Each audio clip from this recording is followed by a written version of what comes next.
এখানে আমার ছোট মাছ ভাজা চলছে, সবেমাত্র কড়াই দিয়েছি। আর এখানে দেখুন ভেটকি মাছ, পাবদা, পার্শে মাছ। ভেটকি মাছটা আমার ছেলের জন্য, পাবদা আমরা, পার্শেও আমরা খাবো। তো এটা ঝাল হবে আর এটা হবে ভাজাই থাকবে। আরও আছে, আর এখানে আছে চিংড়ি। দেখুন এখানে আমি চিংড়ি আছে, এই চিংড়ি এটা কাটবো, এখনই কাটবো। ভেটকি মাছের মাথাটা দিয়ে একটু কাঁটা চচ্চড়ি করবো। তো চলুন করে নেওয়া যাক।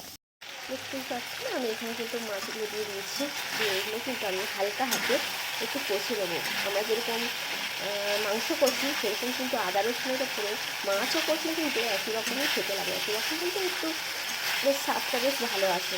আমিও এইভাবে নেড়ে দেবো, আর যেহেতু আমার অল্প তাই আমি একটু এইভাবে নিচ্ছি। যাদের বেশি মাছ তারা তো এইভাবে পারবে না, তারা যেমন করে তেমনই ঠিক আছে, ঠিক আছে, তবে সবই ঠিক আছে, আমার এরকমটাই বেশি ভালো লাগে।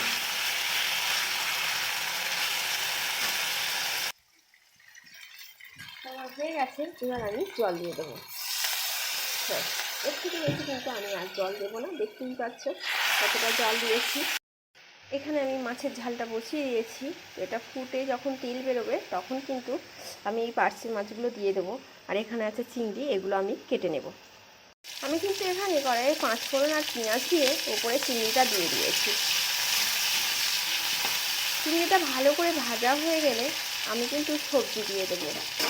কী সবজি আছে দেখুন, এখানে কিন্তু পালং শাক, মূলো, লাল শাক, সব রকম সবজি দিয়েছি। পেঁয়াজ কালি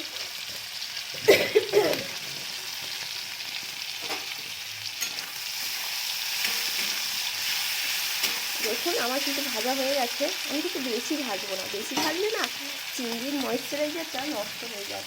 তো এবার আমি দিয়ে দেবো সবজিগুলো।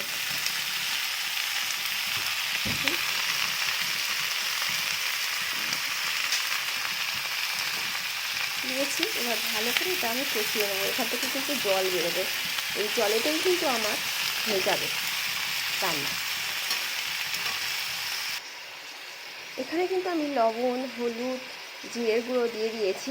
তো জল বেরিয়ে গেছে, এই যে জল বেরিয়ে গেছে দেখতেই পাচ্ছ। এটা আমি নেড়ে নেব। আমি কিন্তু আবার কাঁচা খেকো দেবো, তা অর্থাৎ তেল মশলা দিয়ে আমি আর সবজি আলাদা করে ভাজি না, এইভাবেই করে নিই, আমার তাতেই হয়ে যায়। আমার মনে হয় এতে সবজির ময়েশ্চারাইজার বলো আর প্রোটিন বলো ঠিক থাকে।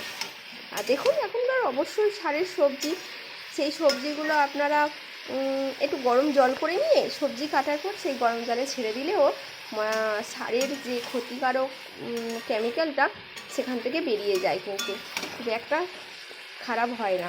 আমি কিন্তু গ্রামের মেয়ে, সঠিক তথ্য দেবো, ভুল তথ্য আপনাদেরকে দেবো না। তো এখানে আমি চিনি দিয়েছি, দেখতেই পাচ্ছ। এটা চিনিটা গলে যাওয়া পর্যন্ত একটু বসিয়ে রাখবো। চিনিটা গলে গেলে আমার হয়ে যাবে, চচ্চড়ি হয়ে গেছে, একদমই হয়ে গেছে। ব্যাস, এবার আমি গ্যাসটা বন্ধ করে দেবো। আর এপারে হচ্ছে আমার ভাত। তো চলুন